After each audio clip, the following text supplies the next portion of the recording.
Kemarin banyak dari kalangan Islam yang berduyun-duyung ke masjid meramaikan malam nisfu Sya'ban sambil membawa air mineral untuk didoakan. Ada yang baca surah Yasin 3 kali berjamaah dengan diniatkan untuk panjang umur, memperoleh rezeki dan mendapatkan husnul khatimah. Ada juga yang dilanjutkan dengan sholat sunnah. Apa hukum membaca surah Yasin 3 kali dan sholat nisfu Sya'ban? Lalu apa keistimewaan malam nisfu Sya'ban dan tuntunan apa yang disunnahkan?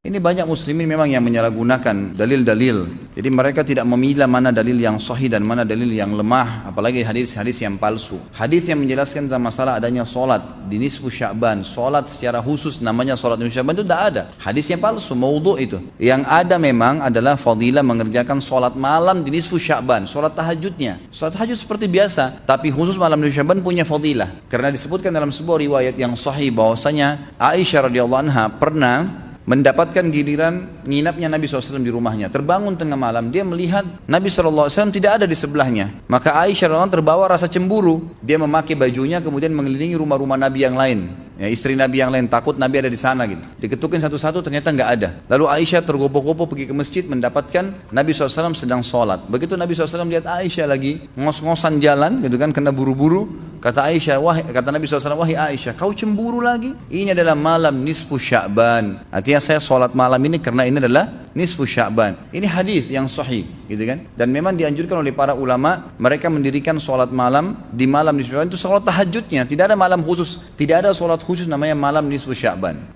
Di siang harinya dianjurkan seseorang berpuasa karena Nabi SAW memang memperbanyak puasa. Terlebih lagi nisfu Sya'ban itu ya kenanya malamnya itu berarti puasa tanggal 14. Kalaupun nisfu Sya'bannya malam hari ke-15 dan kita tahu ada puasa Iyamul Bid, ada 13, 14 dan 15. Itu kita dianjurkan puasa 3 hari kan gitu. Tapi tidak diniatkan khusus puasa nisfu Sya'ban, khusus puasa itu. Karena memang secara umum Nabi SAW puasa sebulan penuh di bulan Sya'ban. Kalau masalah membaca surah Yasin ini tidak asing lagi kalau di Indonesia. Semua harus surah Yasin, pindah rumah Yasin, orang mati Yasin, semua Yasin. Ditanya dalilnya, enggak ada dalil, gitu kan? Hanya karena surah Yasin dikatakan jantungnya Quran. Itu pun hadis yang lemah. Karena dalam sanadnya ada orang yang pendusta, gitu kan? Tapi ini diamalkan.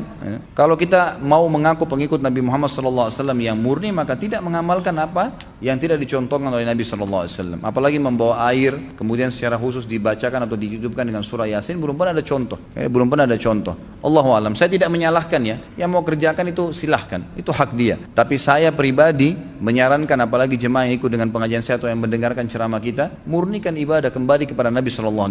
Nabi SAW tidak menghembuskan nafas terakhir kecuali sudah mengajarkan semua yang kita butuhkan. Jadi tidak perlu ditambah. Kalau kita tambah seperti kita sedang mengatakan, maaf Rasulullah saya lebih paham daripada anda. Nabi nggak pernah baca Yasin 3 kali di malam nisfu Sya'ban, nggak apa-apa kan, bagus. Loh, Nabi mau nggak pernah lakukan. Nabi yang nerima dari langit wahyu nggak pernah lakukan, nggak apa-apa. Berarti sama saja anda bilang, maaf Rasulullah saya lebih ngerti. Ini keliru, nggak boleh. Jangan tambah-tambah agama, biarkan dalam keadaan murni. Sedangkan murni saya sudah banyak sekali yang kita bengkalaikan, apalagi kalau ditambah-tambah gitu.